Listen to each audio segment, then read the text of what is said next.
네, 먼저 지금까지 들어온 주요 이슈 정리하겠습니다. 오늘도 이우영 아나운서와 함께하겠습니다. 안녕하세요. 안녕하십니까, 이우영입니다. 예, 첫 번째 소식 지금 치러지고 있습니다. 올해 처음 치러지고 있는 재보궐선거 얘기 먼저 해주시죠.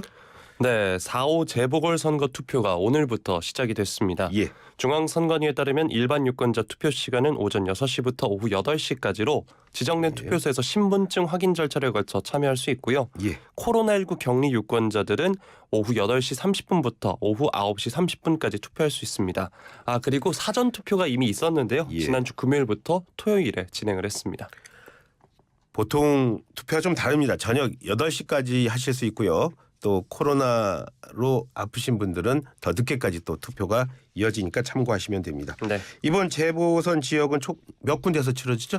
네, 5개 시도 9개 재보궐선거구 지역에서 치러집니다. 예. 일단 재선거는 국회의원 한 곳이고요. 기초의원 2곳 등 3곳입니다. 재선거는 이렇게 3곳이고요. 예. 보궐선거는 기초단체장 1곳, 교육감 1곳, 광역의원 2곳, 기초의원 2곳에서 총 6곳입니다. 역시 가장 관심이 많은 곳은 전북 전주을 지역입니다. 그곳에선 국회의원을 뽑죠? 네, 공직선거법 위반으로 당선 무효형이 확정된 이상직 전 의원의 빈자리를 두고 전주을 국회의원 재선거 투표가 시작이 됐습니다. 네. 오전 6시부터 시작돼 현재 순조롭게 진행되고 있고요. 예. 제가 가장 마지막에 조사한 건 11시 기준인데 11시 기준으로 4.4% 투표를 기록을 했습니다. 예. 그리고 이제 지난 사전 투표는 10.51%를 기록을 했고요. 예. 이번 재선거에는 후보 6명이 나섭니다. 그런데 눈여겨볼 점은 더불어민주당에서는 재선거 원인을 제공한 이유로 후보를 내지 않았습니다. 예, 그 내용 많이 또 아실 겁니다. 네. 뭐 11시 기준 말씀하셨는데 조금 전에 투표율 12시 기준이 나왔네요. 12시 기준 투표율 전북 전주일의 투표율은 5.7%라고 네. 합니다. 울산에서는 교육감 뽑는다고요? 네, 울산에서는 지난해 12월 노키 교육감이 갑작스레 숨지면서 공석이 된 교육감을 뽑는 선거가 치러집니다. 그렇군요. 네, 이 선거 유권자가 93만여 명으로 이번 재보궐선거 가운데 가장 많고요. 오전 11시 기준 투표율은 4.4%였습니다. 사전 투표율은 10.82% 투표율을 기록했고요. 교육감 선거는 정당 공천이 없습니다. 다만 예. 보수와 진보 진영으로 나눠볼 때 보수에서는 김주홍 후보, 진보에서는 천창수 후보가 출사표를 던졌는데 김주홍 후보의 경우에는 울산 학생페이 지급 등을 내세우며 도전장을 내밀었고요. 천창수 후보는 아내인 노 전 교육감의 정책을 이어받을 것으로 예고했습니다. 남편이 나왔군요. 네. 다른 그러면 7곳이 되겠는데 그곳에는 지금 어떤 선거가 치러지고 있는 거죠? 네, 일단 경남 창녕에서는 군수와 도의원을 선출하고요. 예. 경북 구미시에서도 도의원을 뽑습니다. 또 울산 남구, 충북 청주, 전북 군산, 경북 포항에서는 기초의원 자리를 두고 선거가 진행되고 있습니다. 예, 다음 소식 알아보겠습니다. 오늘이 4월 5일 식목일입니다. 네. 그런데 식목일 날짜를 조정해야 하는 거 아니냐 이런 얘기가 계속 나오고 있다고요? 네, 사실 1948년에 예. 이제 식목일이 제정이 됐는데 당시 이제 6.25 전쟁으로 살림이 불모지로 변했습니다. 예. 산사태를 막고 또 부산물을 활용하기 위한 전국적인 나무 심기가 필요했어서 그 당시 식목일이 제정이 됐는데 예. 또 4월 5일로 정한 이유는 당시 기준으로 묘목을 심었을 때 가장 잘 자라는 조건에 만족했기 때문입니다. 예. 이게 보면 큰 비가 없는 맑은 날씨가 보통적으로 이어지고 뿌리 정착과 생장에 좋은 평균 기온 6.5도를 만족하는 시기였고요. 예. 또 역사적으로도 조선 성종이 선농단에서 직접 밭을 경작하는 날이었다. 이런 예. 의미도 담았습니다. 선농단 말씀하시니까 또 갑자기 점심이 그러네요. 설렁탕 네. 생각이 좀 나네요. 자, 그런데 그 1948년이면 벌써 70여 년이 지났습니다. 그러면 그만큼 또 상황도 많이 바뀌었으니까요. 네, 많이들 아시는 지구온난화 때문인데요. 한반도 기온이 크게 상승하면서 나무가 잘 자라는 시기가 앞당겨진 겁니다. 그러니까요. 예. 1940년대와 비교하더라도 최근 서울 평균 기온이 2.4도나 올랐고요. 예. 따라서 묘목이 잘 자라는 온도 6.5도를 맞추려면 예. 이제 남부 기준으로는 2월 하순에서 3월 중순, 중부는 3월 중순에서 3월 하순 사이에 나무를 심어야 하는 겁니다. 그래서 3월로 앞당기자는 주장이 계속해서 나오고 있습니다. 네. 하지만 물론 옮겨야 한다는 의견만큼이나 또 그냥 둬야 한다. 4월 1일 그대로 둬야 한다. 이런 의견도 만만치 않다고요. 네, 식목일은 기념일 뿐이고 지역 상황에 맞춰서 나무를 심으면 된다 이런 건데요. 예. 산림청 산림자원과장은 식목일은 70년이 넘었고 기념일로 국민이 인식하고 있다. 식목일에 꼭 나무를 심어야 한다는 건 아니다 이렇게 말했습니다. 예전에 4월 5일은 공휴일이었잖아요. 그렇죠? 네, 만약 그 기조가 이어졌으면 오늘 저희도 이제 쉬지 않았을까 싶은데요. 예. 2006년부터 주 5일제가 도입되면서 노동 시간이 줄자 공휴일을 줄여야 한다는 의견이 많아졌고 예. 이에 따라 식목일은 법정 공휴일이 아닌 법정 기념일이 됐습니다. 물론 식목일을 다시 공휴일로 지정하자는 목소리가 활발해지고 있습니다. 아무래도 이제 지구 온난화로 발생하는 이상기후를 막거나 탄소 중립을 실천하기 위해서 나무 심기가 꼭 필요하니까 예. 이럴 때 이제 쉬는 날에서 심어도 좋고 또 국민 휴식권 보장이 필요하기 때문에 부활해야 한다 이런 목소리도 있습니다. 예. 다음 소식 알아보겠습니다. 김재원 국민의힘 최고위원인데요. 또 구설에 올랐어요. 이번에는 또 4.3을 두고서 또 막말을 또 했다고요? 네, 어제 오전 KBS 라디오 인터뷰에서 윤석열 대통령이 제주 4.3 희생자 추념식에 불참한 것을 옹호하면서 예. 대통령이 보통 3.1절과 광복절 정도 참석하는데 4.3 기념일은 이보다 조금 격이 낮은 기념일 내지는 추모일 이렇게 말을 한 겁니다. 예. 이어서 야당을 겨냥해 무조건 대통령이 참석하지 않은 것을 공격해대는 자세는 맞지 않다 덧붙였습니다. 그런 말에 대해서 국민의힘은 뭐라든가요?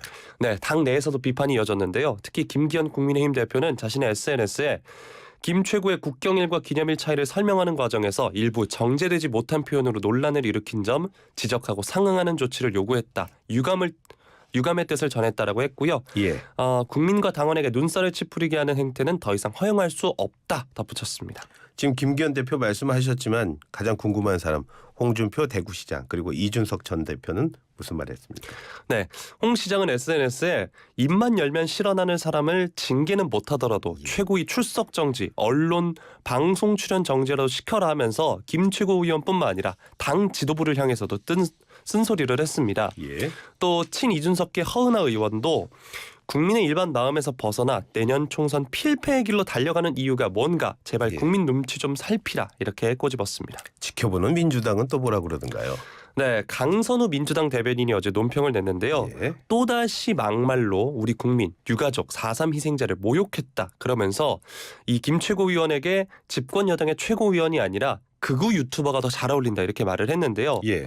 이런 해괴한 논리라면 추념식은 격이 낮아 불참하고 프로야구장과 서문시장은 격에 맞아 방문했던 건가 이렇게 얘기를 했고요. 예. 김 최고에게 사죄를 요구했습니다. 자신이 한 말만큼이나 여러 곳 해서 지금 여러 얘기 듣고 있는 네. 김재원 최고위원인데 김재원 최고위원 거기 대해서 또 무슨 말 안 했어요? 일단 활동을 중단하겠다고 그래요? 네, 했습니다. 더 이상 논란을 피하기 위해서 당분간 공개 활동을 모두 중단하겠다 했는데요. 예. 지난달 8일에 이제 전당대회를 통해 최고위원에 선출된 지 약 한 달 만입니다. 물론 이 입장에 사죄나 사과의 말은 없었습니다. 활동을 중단하겠다는 거는 최고위원은 안 하겠다는 말은 아니죠. 정확하게 뭐 활동을 중단하겠다고는 했는데 예. 그 부분에 대해서 확인이 좀 필요한 것 같습니다. 예, 네. 예. 다음 소식 알아보겠습니다. 이상민 행정안전부 장관에 대한 탄핵 재판이 어제부터 이제 본격적으로 시작이 됐어요. 그렇죠? 네, 국무위원으로는 처음 탄핵 소추된 이상민 행안부 장관 측 또 국회 측이 헌법재판소에서 첫 대면을 했습니다. 예, 예. 정식 변론에 앞서 입장이나 증거 목록을 정리하는 변론 준비 기일이 었던 만큼 예. 양측 대리인만 참석했고요. 예. 이 장관은 직접 나오지 않았습니다. 예, 변론 준비 기일이었던 거군요. 네. 자, 쟁점 한번 정리해 볼까요? 네, 이 장관이 재난 안전관리 총괄자로서 이태원 참사 책임을 져야 하는지로 재판부는 사전 예방과 사후 대응 또 참사 이후 부적절한 언행 등 세 가지로 쟁점을 나눴습니다. 예. 이 장관 측 지금 강하게 맞서고 있는 거죠? 그렇죠. 네, 이 장관 측은 현행법상 행안부 장관은 재난과 안전관리 업무 총괄 책임자지 예. 현장 활동을 책임지는 구조 책임자는 아니다 이렇게 주장을 하는 건데요. 예. 이어 장관이 전국에서 발생하는 일을 다 챙길 수는 없다. 사후적 관점에서 장관에게 모든 책임을 지우는 건 정치적이다 이렇게 말을 했습니다. 재판에서 무슨 말을 하는지를 한번 지켜봐야 하겠는데요. 네. 양측이요. 증인 신청 두고서도 또 신경전을 벌인 것 같아요. 네, 국회 측에선 행정안전부 직원 또 생존자 유족 등 8명을 증인으로 세우겠다고 했지만 예. 이 장관 측이 심판 장기화에 대한 우려를 나타내면서 반대했습니다. 뭐 변론 준비기를 한 번 더 연다는 그런 말도 있어요? 네, 결국 헌재는 2주 뒤에 변론 준비기를 한 번 더 열기로 하고요. 예. 그때까지 용산 경찰서장 등에 대한 수사 기록, 행정안전부 문건을 추가로 제출해달라고 요구했습니다. 예. 이 헌법재판소법은 탄핵 사건을 접수한 날부터 180 이내에 선고하도록 권고하고 있는데 예. 헌재는 특별히 천천히 진행할 이유가 없다. 준비가 안 된 상태에서 마냥 신속하게 진행할 수만은 없다면서 양측의 협조를 당부했습니다. 예. 유영 아나운서. 네. 그 라디오 청취율 조사 기관이라고 하는데 네. 어떤 방법으로 어떻게 하게 되는 겁니까? 이제 전화가 옵니다. 02로 시작되는 전화로 주로 전화가 오는데 예. 이제 받으셔서 예. 무슨 라디오 듣고 있냐라고 하시면 예. YTN 라디오 그리고 어떤 프로그램 듣고 계시냐 그러면은 이슈앤피플 예. 잘 듣고 있다라고 얘기해 주시면 됩니다. 뭐 진행자를 여쭤보시면 예. 이승훈 앵커다 이렇게 얘기해 주시면 됩니다. 좀 부끄럽네요. 네. 예. 그러니까 그렇게 하시면 되는 거고. 네. 알겠습니다. 그러니까 스팸이라고 끊지 마시고 그럼요. 전화를 받아주시는 게 가장 중요한 것 저희에게 같습니다. 큰 도움이 됩니다. 예, 지금까지 이우영 아나운서였습니다. 고맙습니다. 고맙습니다. 네.